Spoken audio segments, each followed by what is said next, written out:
Good morning. Today is 16 of Feb 2017 and we are going to discuss the articles of The Hindu. सबसे पहले नजर डालते हैं कौन कौन से आर्टिकल्स आज हम डिस्कस करने जा रहे हैं। यहाँ पे जो ये छोटा आर्टिकल है, इसरो ने 104 सैटेलाइट्स को एक साथ लॉन्च करके एक नया मुकाम और एक रिकॉर्ड स्थापित किया है, उससे रिलेटेड ये आर्टिकल है ऊपर छोटा वाला। नीचे का जो आर्टिकल है, एक पोल्यूशन की रिपोर्ट आई है जिसमें एक प्रकार से दिल्ली की जो स्थिति है काफ़ी ख़राब हो गई है, क्योंकि जो पीएम पार्टिकुलेट्स 2.5 जो हैं वो काफ़ी ज़्यादा बढ़ गए हैं। तो इससे रिलेटेड इश्यूज हम डिस्कस करेंगे। बीच का आर्टिकल बहुत ज़्यादा इंपॉर्टेंट है। इलेक्टोरल रिफॉर्म्स यानी पॉलिटिकल फंडिंग में रिफॉर्म्स आए इस बजट में, तो उन रिफॉर्म्स को क्रिटिकली एनालाइज कर रहे हैं योगेंद्र यादव। खास करके क्रिटिसिज्म है इस रिफॉर्म्स का, तो अच्छा आर्टिकल है, काफ़ी अच्छा आर्टिकल ये है। तो यहाँ पे जो आर्टिकल है वो पेटेंट से रिलेटेड है, तो इसमें से हम पॉइंट्स एक्सट्रैक्ट करेंगे और नीचे के आर्टिकल को भी हम जो इंपॉर्टेंट पॉइंट्स है उसमें से डिस्कस करेंगे। जयललिता के केस से रिलेटेड ये आर्टिकल है, लेकिन ऑफिसर्स या फिर कुछ इन्वेस्टिगेशन का तरीका है उस पर कुछ टिप्पणी की गई है आर के राघवन के द्वारा। ये भी काफ़ी अच्छा आर्टिकल लिखते हैं। और यहाँ पे जो आर्टिकल है वो जो सिटीज़ की हमारी मास्टर प्लानिंग होती है, म्यूनसिपल पार्टीज़ वगैरह जो उनका क्या योगदान होना चाहिए और उनसे सहयोग नहीं लिया जाता, पीपल का पार्टिसिपेशन नहीं रहता और टॉप ब्यूरोक्रेट्स वो हमारे सिटीज़ की प्लानिंग कर देते हैं, तो उससे रिलेटेड इशू डिस्कस किए गए हैं। इसके अलावा एक आर्टिकल हम डिस्कस करेंगे इकोनॉमिक्स टाइम्स का। तो लेट्स स्टार्ट। यहाँ पे देखिए क्वेश्चन किस तरह का आ सकता है। इसरो ने 104 सैटेलाइट्स को एक साथ लॉन्च किया एक ही गो में, तो कैसे ये बड़ी अचीवमेंट है और कैसे ये हमारे देश के लिए सहायक सिद्ध हो सकती है। तो यहाँ पे देखिए इसरो ने श्री हरिकोटा से एक मिशन में ही 104 सैटेलाइट को लॉन्च करके एक रिकॉर्ड स्थापित किया। सभी सैटेलाइट्स को उन्होंने लॉन्च किया पोलर सैटेलाइट लॉन्च व्हीकल की सहायता से। ये लॉन्च व्हीकल देखिए वो होता है कि सैटेलाइट्स को लॉन्च करने का काम आता है। मान लीजिए जैसे हम कार का यूज़ करते हैं सामान को एक स्थान से दूसरे स्थान तक पहुंचाने के लिए, वैसे ही सैटेलाइट लॉन्च व्हीकल का यूज़ होता है ऊपर अंतरिक्ष में सैटेलाइट्स को लॉन्च करने के लिए। तो कई बार देखिए ये भी क्वेश्चन आता है कि पीएसएलवी और जीएसएलवी में डिफरेंस क्या होता है, कई बार इस तरह का पूछ लेते हैं। तो पीएसएलवी एक तरह से डिफरेंस इस चीज़ का होता है कि जो जीएसएलवी होता है वो भारी सैटेलाइट्स को ऊपर ले जा पाने में सक्षम होता है। और यानी जो आमतौर पर जो कम्युनिकेशन सैटेलाइट्स होते हैं, जैसे जिस प्रकार से हम फ़ोन करते हैं या फिर जो कम्युनिकेशन जिससे टीवी ब्रॉडकास्टिंग वगैरह इन सब चीज़ों के लिए, और जो polar satellite launch vehicles use होते हैं ये आमतौर पे अर्थ ऑब्जर्वेशनल सैटेलाइट्स को लॉन्च करने के लिए यूज़ होते हैं, यानी जो रिमोट सेंसिंग के लिए यूज़ होते हैं, जो वेदर फेनोमेनन को बताते हैं या फिर हमारे जो अर्थ के रिसोर्सेज हैं उनको ऑब्जर्व करते हैं, उन चीज़ों के लिए ये यूज़ होते हैं पोलर सैटेलाइट लॉन्च व्हीकल्स। तो अब देखिए इसमें जो 104 सैटेलाइट्स छोड़े गए इसरो के द्वारा, वो देखिए उसमें से सिर्फ 3 भारत के थे। उसमें से एक तो था कार्टोसैट 2 सीरीज़ का और 2 थे हमारे नैनो सैटेलाइट्स आईएनएस, उनको भी हम डिस्कस करेंगे अभी इसी में आर्टिकल के अंदर में। बाकी जो बचेगा हुए 101 सैटेलाइट्स थे वो दूसरे कंट्रीज जैसे कि United State, Israel, UAE, Netherland, Kazakhstan और स्विट्जरलैंड इनके थे। और खास करके 88 सैटेलाइट्स थे वो तो एक ही कंपनी के थे, और 101 में से 96 थे वो यूएस के थे, और 96 में से 88 जो सैटेलाइट्स हैं वो एक ही कंपनी, वो जो यूएस की कंपनी थी सैन फ्रांसिस्को बेस्ड, उसके थे। बाकी जो बच गए हैं वो एक एक कंट्री के थे, यानी इजराइल का एक, यूएई का एक और नीदरलैंड का एक, कजाकिस्तान का एक। तो ये डेटा वगैरह तो याद रखने की जरूरत नहीं है हमें, लेकिन अगर देखिए रिकॉर्ड और अचीवमेंट कैसे बड़ी है अगर उसको जानने की कोशिश करें तो हम देखते हैं। इससे पहले जो रिकॉर्ड था वो रशिया के नाम पे था। रशिया ने 37 यानी 37 सैटेलाइट्स को एक ही बार में छोड़ा था, और नासा यानी यूएस ने भी 29 यानी 29 सैटेलाइट्स को 2013 में एक ही बार में एक ही मिशन में छोड़ा था। इसरो की माने तो देखिए इसरो कहती है कि हमें रिकॉर्ड से कोई लेना देना नहीं है, हमें लेना देना है तो हमारी कैपेसिटी को इंक्रीज करने से। ये एक अच्छा एक तरह से इंडिकेशन है वर्ल्ड की दूसरी कंट्रीज को कि इसरो एक ऐसी स्पेस एजेंसी है जो आपके सैटेलाइट्स को बहुत ही सस्ते में और एक रिलायबल तरीके से छोड़ सकती है अंतरिक्ष में। तो एक प्रकार से हमारी जो प्रेस्टीज है हमारी स्पेस एजेंसी की वो बड़ी है। ज़्यादा बिजनेस हमारे पास में आएगा, ज़्यादा बिजनेस आएगा तो फॉरेन करेंसी आएगी, करंट अकाउंट डेफिसिट कम होगा और ज़्यादा हमारी प्रेस्टीज बढ़ेगी, सॉफ्ट पावर हमारी बढ़ेगी, इन्फ्लुएंस बढ़ेगा, वो सब चीज़ें हैं इसके अंदर में। और अगर देखिए इसमें बात करें थोड़ी टेक्निकल डिटेल्स की, तो एक तरह से जो हाइट थी, ऑर्बिटल हाइट थी, वो 500 किलोमीटर के ऊपर छोड़ा गया इनको, और एक तरह से 90 मिनट्स का टाइम था कि क्योंकि ये जो लॉन्च व्हीकल से छोड़ा, जिस सैटेलाइट से छोड़ा कि 90 मिनट के अंदर में अपना एक ऑर्बिट कंप्लीट करते हैं, यानी सफिशिएंट टाइम था इसरो के पास में। लेकिन फिर भी इसरो ने पूरे मिशन को एकम्प्लिश कर लिया 12 मिनट के अंदर अंदर में। जो सबसे बड़ी दिक्कत देखिए इसरो के पास में ये थी कि 2 सैटेलाइट थे वो आपस में टकराए ना। अगर वो दोनों आपस में कोलाइड हो जाते तो काफ़ी नुकसान होता और ये मिशन फेल हो जाता। इसलिए सबसे बड़ी जो दिक्कत थी उसको पार पाने में अब इसरो ने एक तरह से सफलता हासिल करी कि वो कोई भी सैटेलाइट आपस में नहीं टकराए। उनको कैसे नहीं टकराए? क्योंकि देखिए इसरो ने इनको अपोजिट डायरेक्शंस में छोड़ा, दो दो का पेयर बनाया 104 सैटेलाइट्स में और उनको अपोजिट डायरेक्शन में छोड़ा, और उसी हिसाब से उसका सेपरेशन एंगल या फिर जो टाइम ऑफ सेपरेशन है उसी हिसाब से मैनेज किया गया। तो अब हमारे 3 सैटेलाइट्स की बात करें तो उसमें से देखिए एक सैटेलाइट है कार्टोसैट। कार्टोसैट सैटेलाइट, जैसा हमने अभी डिस्कस किया कि अर्थ को ऑब्जर्व करने का काम आता है, रिमोट सेंसिंग का ये काम आता है। और पहले भी 6 सैटेलाइट्स कार्टोसैट सीरीज के लॉन्च कर दिए गए हैं, और ये सारे के सारे सैटेलाइट्स में ये जो कार्टोसैट 2 सीरीज है एक अगला वर्जन आप मान लीजिए इम्प्रूव्ड वर्जन है। और बाकी जो 2 सैटेलाइट्स हैं वो नैनो सैटेलाइट्स हैं। ये सैटेलाइट्स सिर्फ टेक्नोलॉजी डिमॉन्स्ट्रेट यानी टेक्नोलॉजी दिखाने के लिए हैं। ये देखिए 5-5 किलो के सैटेलाइट थे, ये 10 किलो से नीचे थे, यानी 5-5 किलो के ये थे। और ये सैटेलाइट किस काम आते हैं? देखिए आपको पता होगा कि जो हमारे जो विश्वविद्यालय हैं या फिर यूनिवर्सिटीज़ हैं हमारे देश की, काफ़ी सारी रिसर्च वो करती हैं। और अब जबकि ये 5-5 किलो के सैटेलाइट, ये इनका काम क्या होगा? ये 5-5 किलो के सैटेलाइट जो नैनो सैटेलाइट्स हैं, इसरो क्या करेगी? इनको बड़े सैटेलाइट्स के साथ में अंतरिक्ष में भेज देगी।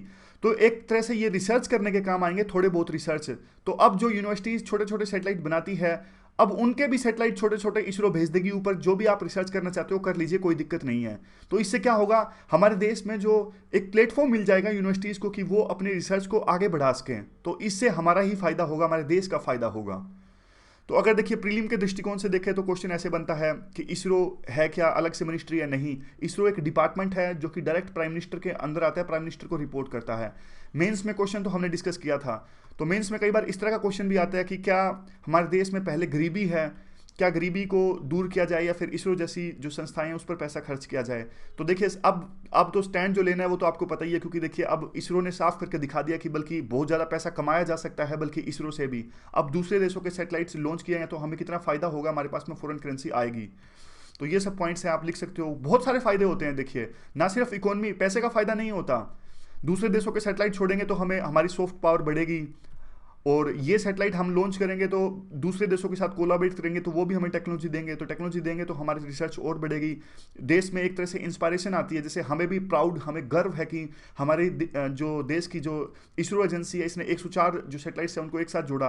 तो एक तरह से मोटिवेट होते हैं जो स्टूडेंट्स होते हैं वो भी, कि बाद में वो भी रिसर्च की तरफ आकर्षित होते हैं, यूनिवर्सिटीज़ में भी बच्चे। तो ये सब पॉइंट्स हैं, और भी कई डायमेंशन में आप इनको ले जा सकते हो। तो चलिए अगले आर्टिकल की तरफ चलते हैं। अगला आर्टिकल देखिए, एक इंटरनेशनल रिपोर्ट जारी हुई। उस इंटरनेशनल रिपोर्ट में क्या था? उस इंटरनेशनल रिपोर्ट में ये कहा गया कि जो दिल्ली में सांस लेने की काफ़ी दिक्कतें पैदा हो रही हैं और सिचुएशन है और भी ज़्यादा गंभीर हो गई है पोल्यूशन की वजह से। इस रिपोर्ट का नाम था state of global air 2017 study. ये किसके द्वारा की गई है? हेल्थ इफेक्ट्स इंस्टीट्यूट और institute of health matrices evaluation, इनके द्वारा मिलकर ये रिपोर्ट जारी की गई थी। तो सबसे ज़्यादा जो पोल्यूशन के बढ़ने का कारण है वो है PM 2.5 यानी पर्टिकुलेट मैटर 2.5। तो जानते हैं ये पर्टिकुलेट मैटर 2.5 होते क्या हैं? यहाँ पे देखते हैं।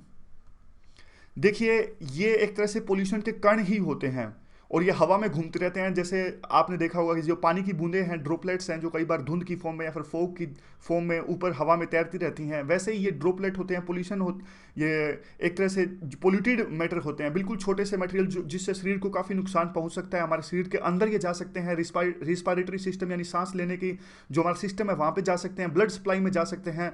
बाद में इन्हीं की वजह से जो अस्थमा वगैरह की सांस लेने में की जो प्रॉब्लम्स आती है, इन्हीं की वजह से आती है। तो ये इनको 2.5 क्यों कहते हैं प्रीलिम में अगर ये पूछा जाए तो? 2.5 तो देखिए इसलिए कहते हैं क्योंकि इनका साइज है, ये माइक्रोन में इनको मेजर किया जाता है, और 1 इंच के अंदर में होते हैं 25,000 माइक्रोन्स।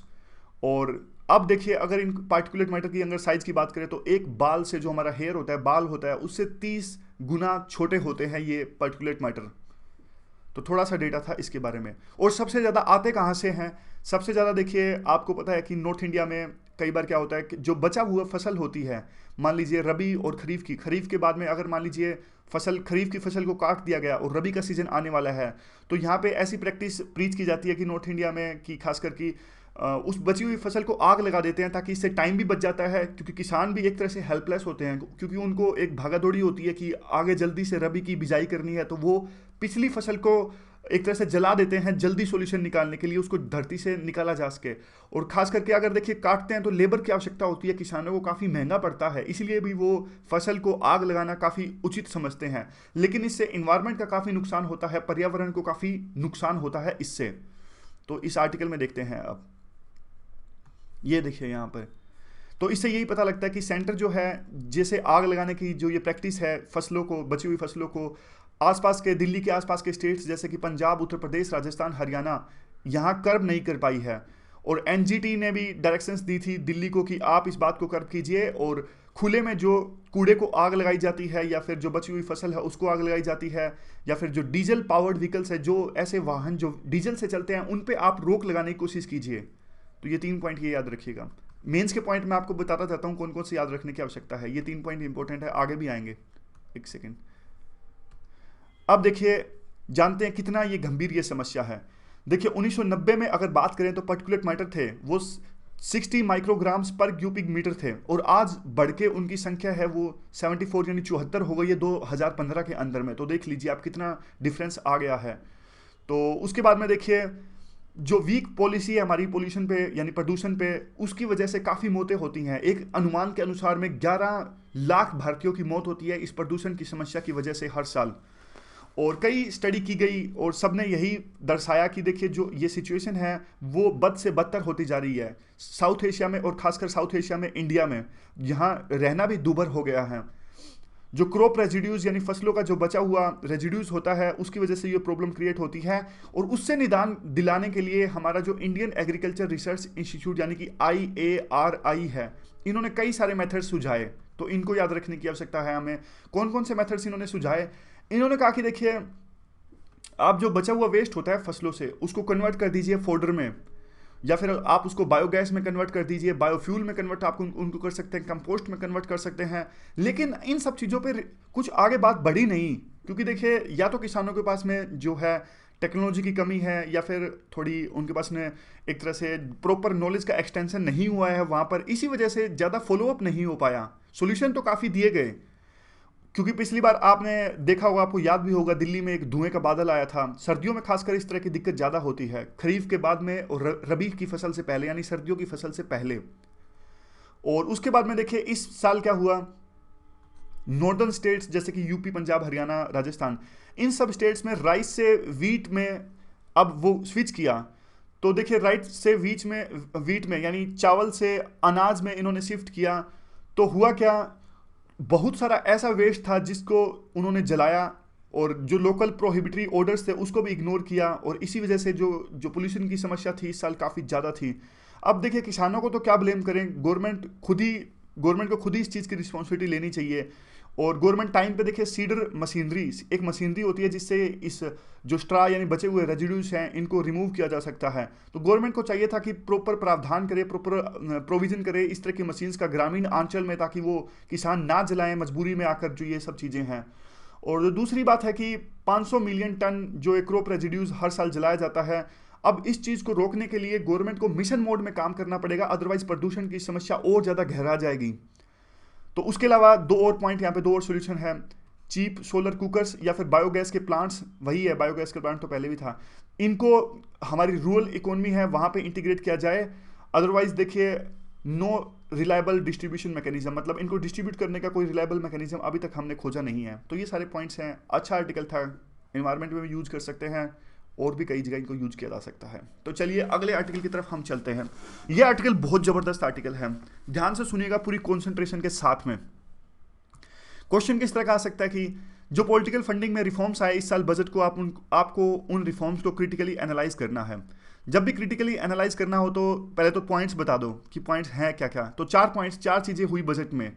क्या क्या 4 चीज़ें हुई? इलेक्ट्रोल बॉन्ड्स आए, और दूसरा आया ये हमारे जो लिमिट थी फंडिंग की वो 20,000 से घटा के 2,000 कर दी गई। और तीसरा इनकम टैक्स रिटर्न्स फाइल करना है पॉलिटिकल पार्टीज को कंपल्सरी रूप से।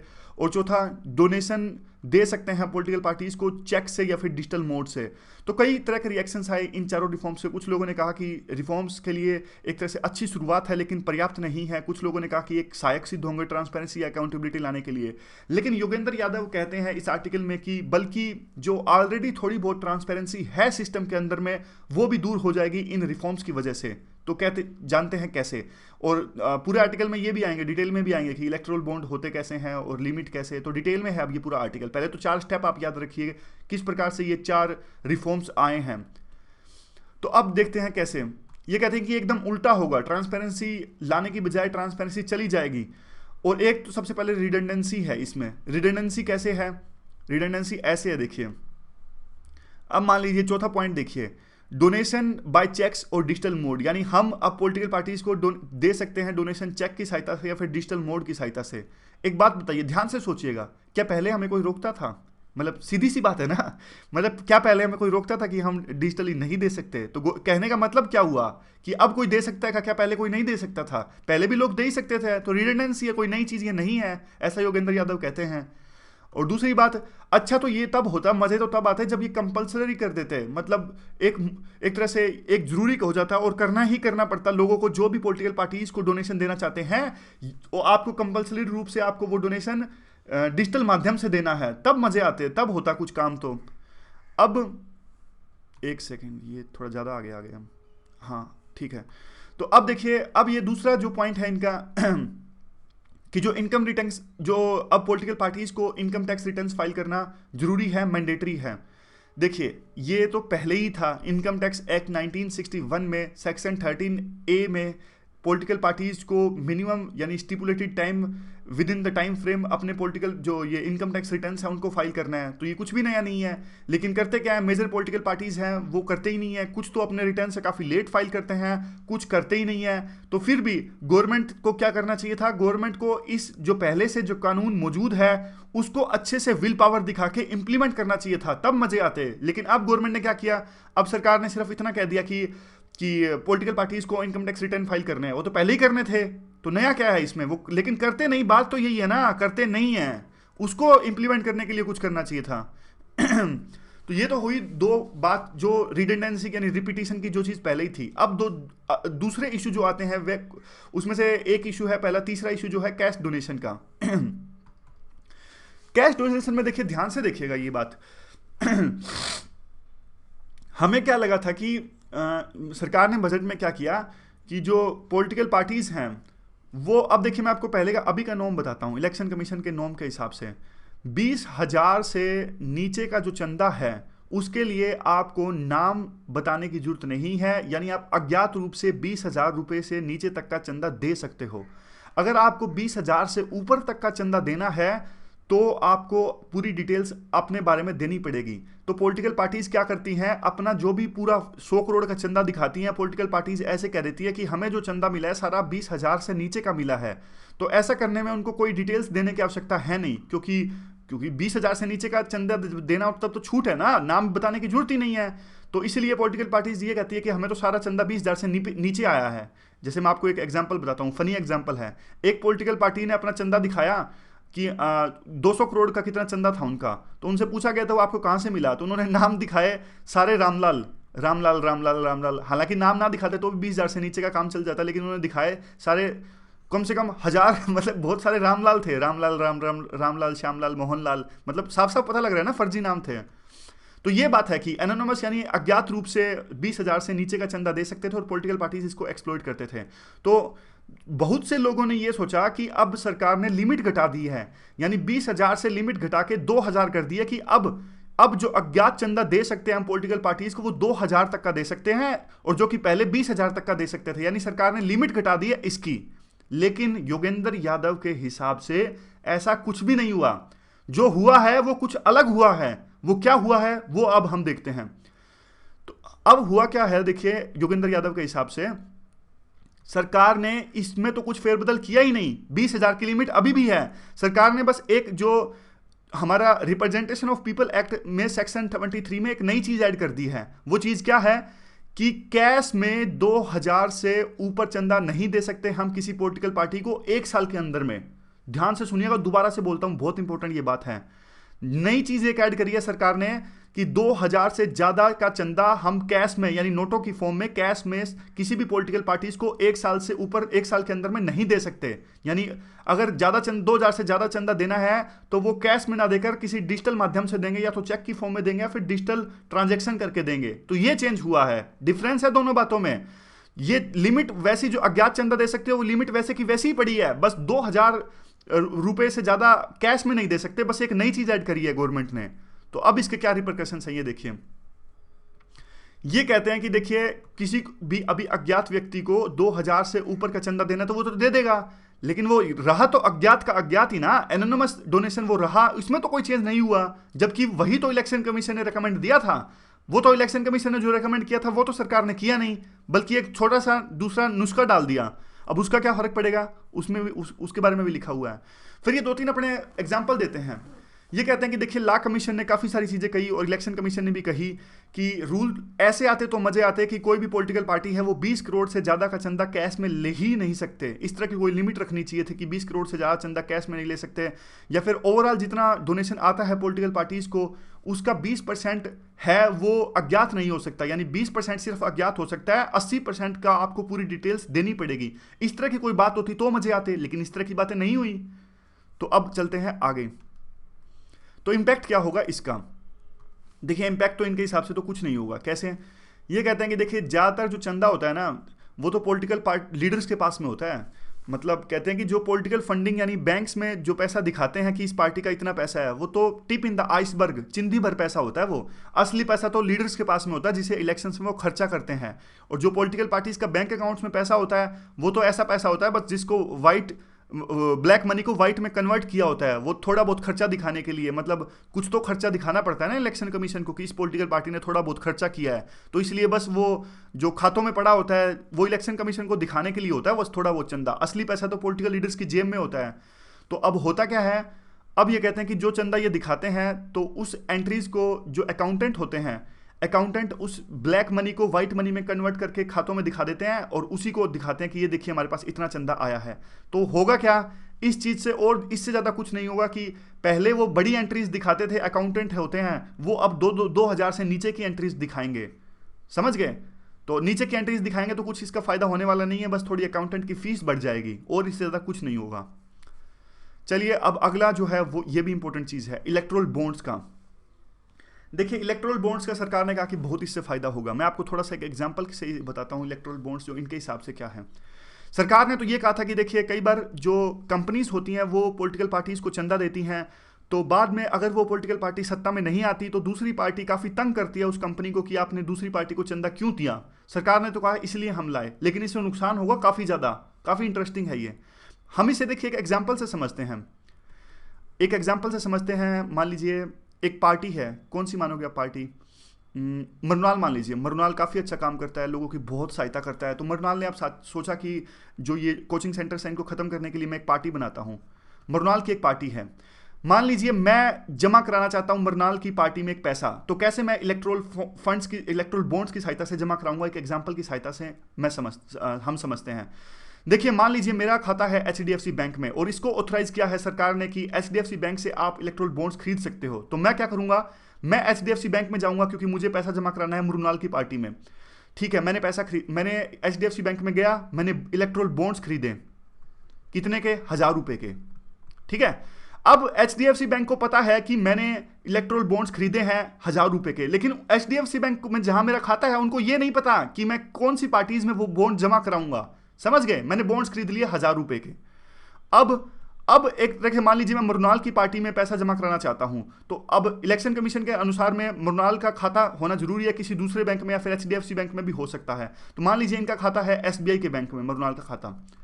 तो मानिए यहां पे मैंने इलेक्टोरल बॉन्ड खरीद लिए और जो कि सिर्फ HDFC बैंक को पता है कि मैंने इलेक्टोरल बॉन्ड खरीदे हैं, किसी को भी नहीं पता।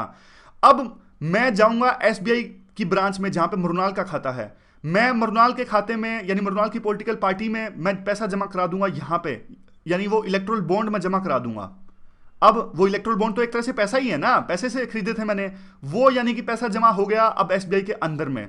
अब तो देखिए बात ये है, सोच के देखिए, मैंने पैसा जमा करा दिया लेकिन SBI ये नहीं पूछेगा कि किसने जमा कराया वो इलेक्टोरल बॉन्ड। बस एसबीआई को यह पता है कि मृणाल की पॉलिटिकल पार्टी में इतना पैसा जमा हुआ, उसको यह नहीं पता कि किसने जमा कराया। तो सोच के देखिए, एक एनालॉजी लगाइए। एचडीएफसी बैंक को यह पता कि किसने इलेक्ट्रोल बॉन्ड खरीदे, उसको यह नहीं पता कहां जमा हुआ। एसबीआई को यह पता है कि किसकी पॉलिटिकल पार्टी में कितना पैसा जमा हुआ, यानी मृणाल की पार्टी में इतना पैसा जमा हुआ, लेकिन इनको यह नहीं पता कि किसने वो पैसा जमा किया। तो यही तो बात है ना, ट्रांसपेरेंसी रह कहां गई।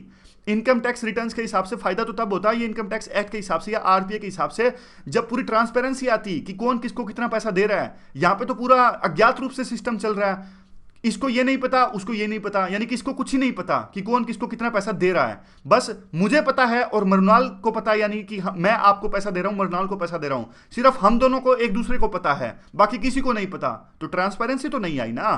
अब देखिए कितना इसका नुकसान हो सकता है, एक एग्जाम्पल के अनुसार हम समझते हैं। अब मैं आपको एक और चीज प्रीलिम के लिए बताता हूं। ये इस तरह से अगर ये सिस्टम चलेगा तो ये इलेक्ट्रोल बॉन्ड है ना, ये एक तरह से बीरर बॉन्ड बन जाएंगे। इकोनॉमिक्स में आपने पढ़ा हो तो बीरर बॉन्ड होते क्या हैं। बीरर बॉन्ड ऐसे बॉन्ड होते हैं जिन पे किसी तरह का कोई नाम नूम नहीं होता, ये सिर्फ इस तरह के बॉन्ड होते हैं। मान लीजिए मैं एचडीएफसी बैंक के पास में गया और मैंने कहा कि आप 1000 रुपए के बॉन्ड दे दीजिए मुझे, तो वो बॉन्ड दे देंगे मुझे, ना तो उस पर मेरा नाम अंकित होगा ना कोई चीज़ अंकित होगी, बस मेरे पास ये कागज होगा। ये तो देखिए यूएसए का है, ये मत मानिए। इस पर मान लीजिए इलेक्ट्रोल बॉन्ड लिखा हुआ है, तो मान लीजिए ये कागज मेरे पास में आ गया 1000 रुपए में, बस यही इलेक्ट्रोल बॉन्ड है। अब चाहे मैं मर्जी किसी और को दे दूं तो वो उसके हो जाएंगे, नाम वगैरह चेंज करने की आवश्यकता है ही नहीं, किसी तरह की रजिस्ट्रेशन की आवश्यकता नहीं है। तो बस यूं समझ लीजिए 10,000 के इलेक्ट्रोल बॉन्ड खरीदे तो 10,000 रुपए का एक तरह से नोट मिल गया, जो ये पेज है जिस पर इलेक्ट्रोल बॉन्ड का नाम अंकित है। समझ गए। चलिए अब अगले एक एग्जाम्पल की तरह से समझते हैं, ये इलेक्ट्रोल बॉन्ड कितने नुकसानदायक हो सकते हैं। देखिए मान लीजिए कोई एक स्पेक्ट्रम कंपनी है, ये जो 2G घोटाला, ये सब घोटाले हुए थे, माइनिंग कंपनी है। मान लीजिए सरकार इन कंपनीज के साथ में मिलकर घोटाला करती है। मान लीजिए इन कंपनीज को कोई भी, मान लीजिए एबीसी, मान लीजिए जो स्पेक्ट्रम की कंपनी है, मान लीजिए सरकार ने इनको फायदा करवा दिया 5,000 करोड़ का, और डील ये हुई थी कि 5,000 करोड़ का हम आपको फायदा करवा रहे हैं, जिसमें से 50% आपका, 50% हमारा। तो अब ये क्या करेंगे, ये 50% अब 2,500 करोड़ रुपए इनको देना है सरकार को, यानी रूलिंग पार्टी को किसी ना किसी तरीके से। अगर अब ये देते वैलिड तरीके से देते, मान लीजिए इनकम टैक्स के हिसाब से देते या फिर किसी और दूसरे हिसाब से देते, तो इनकी बैलेंस शीट में साफ साफ ये अमाउंट आ जाता। तो साफ साफ तो ये दे नहीं सकते थे इतना पैसा, 2500 करोड़, क्योंकि लोगों को पता लग जाता है, उनकी इनकम टैक्स के रिटर्न सरकार को पता लग जाता है, या फिर इनकम टैक्स की अथॉरिटीज, बाकी जो इलेक्शन कमीशन है वो जान लेते कि इस कंपनी ने 2500 करोड़ का फायदा दिया है। बाद में पूछते, कोई घोटाला होता तो साफ साफ बात सामने आ जाता कि रूलिंग पार्टी ने इनको फायदा पहुंचाया, इसीलिए इनको 2500 करोड़ का सरकार को चंदा दिया। तो अब देखिए, अब सरकार ने इनके लिए काम और ज्यादा आसान बना दिया। और ज्यादा आसान कैसे बना दिया, ये जाएंगे सीधा इलेक्ट्रोल बॉन्ड खरीदेंगे, ना तो किसी को पता लगेगा। पहले तो इनकम टैक्स वालों को पता लग जाता या फिर इलेक्शन कमीशन को पता लग जाता, लेकिन अब तो किसी को पता ही नहीं लगेगा। कहने का मतलब यह कि जो पहले थोड़ी वो ट्रांसपेरेंसी थी, वो इलेक्ट्रोल बॉन्ड के आने के बाद में वो भी जाती गई। ये इसलिए योगेंद्र यादव कहते हैं कि ये इसीलिए जो ट्रांसपेरेंसी थी पहले थोड़ी बहुत, वो अब जाती रहेगी। तो और क्या है इससे, देखिए इसलिए कहते हैं कि जो स्टेप है एक तरह से बैकवर्ड गए हैं हम और ज़्यादा।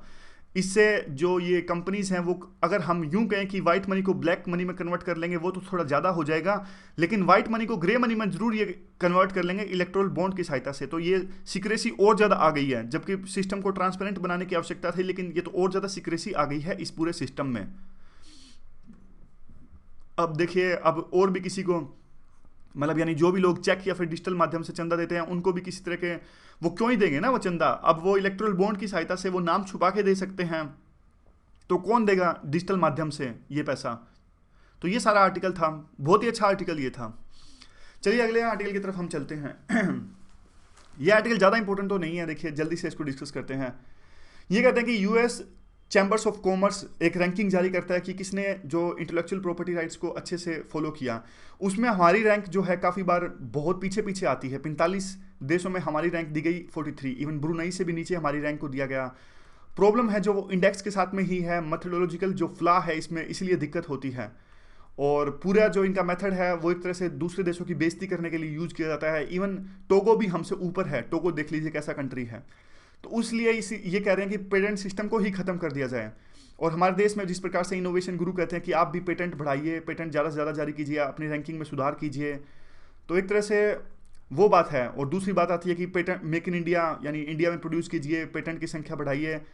तो लेकिन देखिए पेटेंट से कुछ होता नहीं है। हम आमतौर पे अभी तक हम क्या करते थे, हम ब्रेक ही करते थे।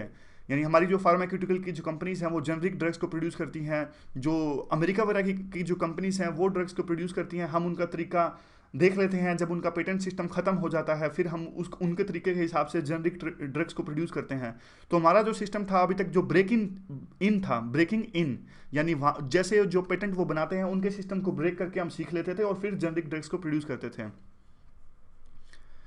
फिर ये कहते हैं कि देखिए ये आईपी जो सिस्टम है वो एक इस तरह का सिस्टम है जिससे जो ये रिसर्च करती है जो कंपनी अपने आप को इस पूरी प्रॉपर्टी मानने लगती है कि रियल प्रॉपर्टी है हमारी ये, और टेक्नोलॉजी डेवलपमेंट जो हमने करी है ये हमारी प्रॉपर्टी है। और हुगो ग्रोटिस का एक एग्जांपल देते हैं।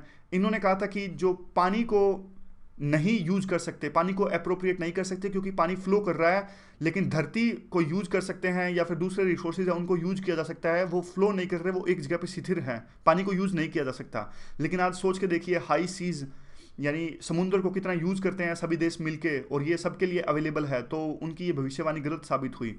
तो उसी हिसाब से ये एग्जाम्पल कहते हैं कि इंफॉर्मेशन है वो तो उसकी जो फ्लो प्रॉपर्टीज है वो तो काफ़ी ज़्यादा है, बल्कि पानी से भी ज़्यादा है, लेकिन हम उनको इक्वेट करते हैं धरती से या फिर रियल प्रॉपर्टी से, जो कि बिल्कुल एक तरह से प्रैक्टिकल चीज़ नहीं है। और ये कहते हैं कि कोई भी पेटेंट डॉक्यूमेंट उठा के देख लीजिए तो आपको पता लग जाएगा कि बताइए कहाँ पे इस जो आप जिस पेटेंट को आप अपनी प्रॉपर्टी बताते हो, बताइए कहाँ पे फेंस है, कितनी लिमिट है नॉलेज की कोई लिमिट होती ही नहीं है। तो किस प्रकार से आप अपने नॉलेज को या फिर कैपेबिलिटी को एक धागे में पिरो सकते हो।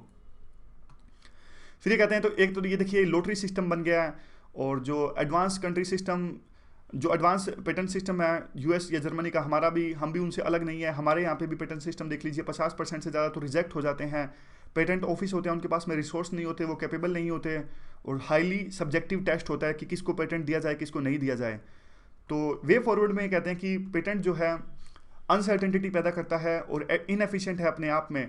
और जो फाइनेस्ट जो टेक्नोलॉजी स्पेस में जिनका बहुत नाम है, एक एग्जांपल देते हैं इलोन मस्क, इन्होंने भी अपने पेटेंट को छोड़ना स्टार्ट कर दिया है। तो हमको भी अब पेटेंट के पीछे भागकर एक पुराने होते जा रहे सिस्टम के पीछे नहीं भागना चाहिए। हमें अल्टरनेटिव इनोवेशन की आवश्यकता है, या फिर प्राइज सिस्टम या फिर ओपन सोर्स फॉर्मेट, इनको अपना के हम पेटेंट सिस्टम को दूर भगा सकते हैं यानी छोड़ सकते हैं। तो ये पूरा आर्टिकल था, 2-3 पॉइंट इंपॉर्टेंट थे इसमें सिर्फ।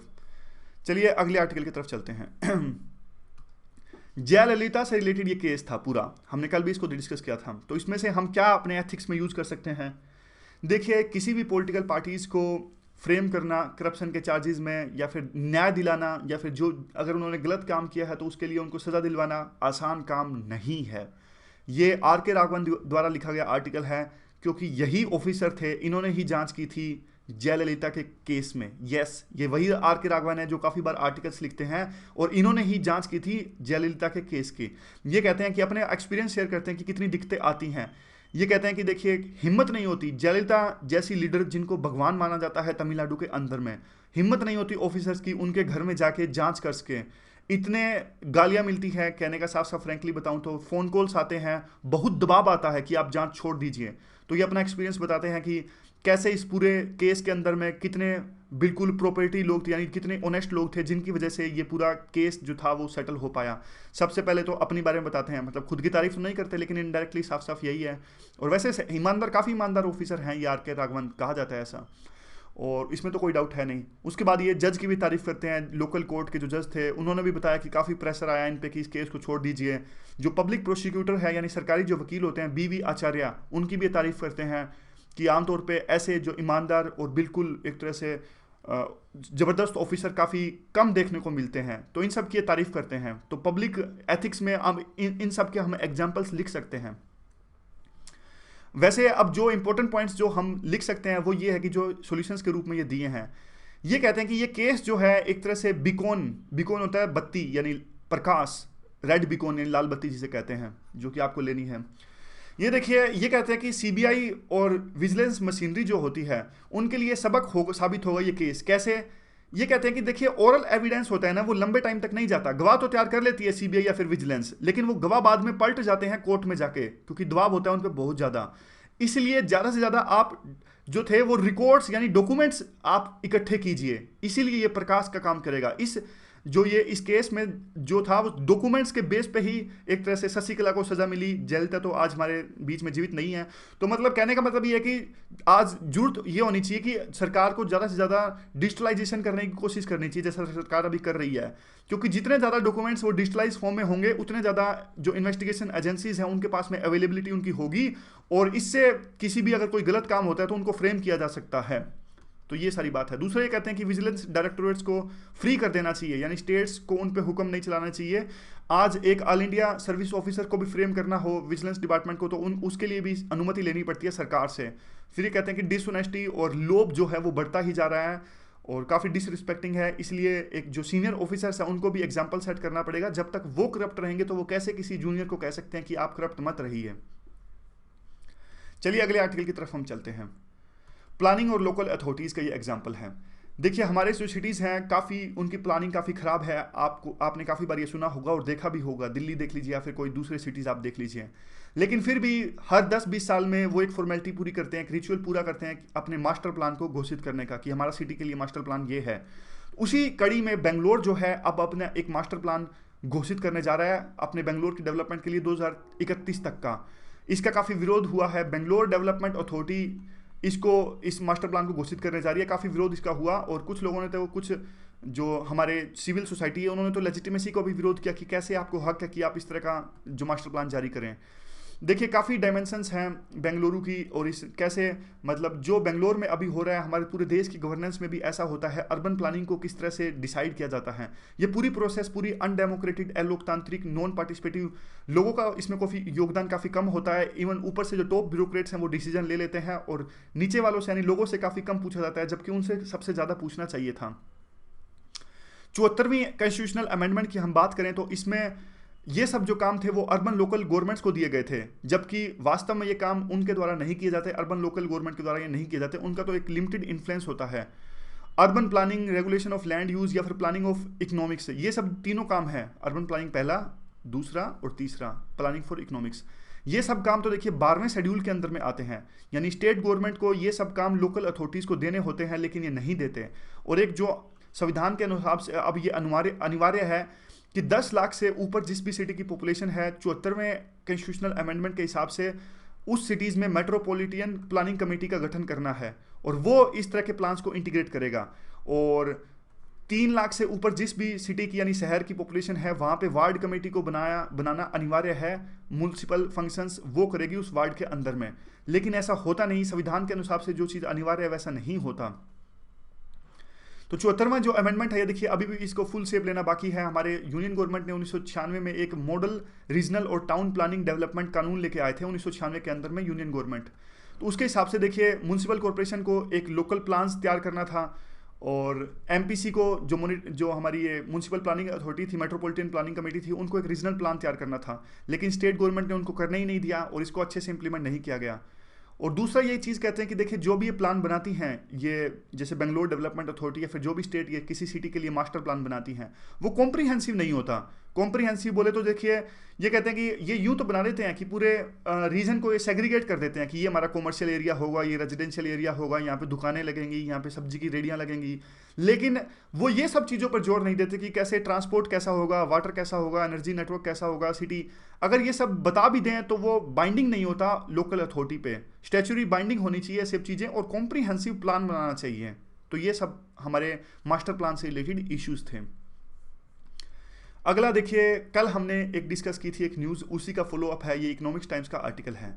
दैनिक जागरण के संपादक को गिरफ्तार किया गया इसलिए क्योंकि उन्होंने एग्जिट पोल को दिखाया अपनी वेबसाइट जागरण.com पे।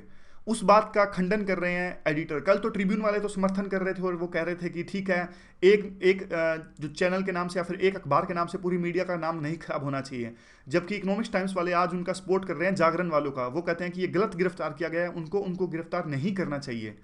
ये कहते हैं कि देखिए एक थर्ड पार्टी ने जागरण.com ने सिर्फ एक थर्ड पार्टी पोलस्टर जो है उनका एग्जिट पोल दिखाया था अपनी वेबसाइट पर जो कहीं भी गलत नहीं था, इसलिए उनका जो गिरफ्तार किया गया है वो मीडिया को एक तरह से सप्रेस किया जा रहा है और सभी चीज़ों की जो जड़ है वो एग्जिट पोल्स है। वो कहते हैं एग्जिट पोल्स पर बैन है ही क्यों, नहीं होना चाहिए एग्जिट पोल पे बैल्स, ऐसा इकोनॉमिक्स टाइम्स वाले कहते हैं एडिटर। अच्छा पॉइंट है ये भी। ये कहते हैं कि देखिए इलेक्शन कमीशन इसलिए बैन करता है एग्जिट पोल्स को, वो कहते हैं कि इससे इन्फ्लुएंस होगी जो वोटर्स की राय है। क्या वोटर्स की राय इन्फ्लुएंस नहीं होती पॉलिटिकल पार्टीज की स्पीचेस से? क्या हमारे जो वोटर्स की है वो राय या फिर जो सोच है वो नहीं चेंज होती जो एडवर्टाइजमेंट्स हैं उनसे? और भी काफ़ी तरीकों से जो उनकी जो थिंकिंग है वो चेंज होती है। क्या हम उन सब चीज़ों को बैन कर देंगे? नहीं करेंगे। तो इसीलिए एग्जिट पोल को बैन करना ही नहीं चाहिए। एक हक होना चाहिए जो हमारे सिटीजन्स हैं उनके पास में, कि वो उनके पास में एक तरह से थिंकिंग यानी एक नई उनके पास में एक राय आएगी या फिर नॉलेज आएगी कि कौन सी पार्टी आगे चल रही है, कौन सी पीछे चल रही है, मार्केट का माहौल क्या है। तो ये सब ये बात कर रहे हैं एग्जिट पोल के बारे में। तो इलेक्शन कमीशन को चाहिए कि ये एग्जिट पोल पे जो बैन है वो हटा दें, और डेमोक्रेसी के लिए जरूरत है, डेमोक्रेसी की जरूरत है कि जनता को चॉइस मिले। तो ये पूरा आर्टिकल है इकोनॉमिक्स टाइम्स का। तो आज के डिस्कशन में बस इतना ही। Thank you very much for discussion.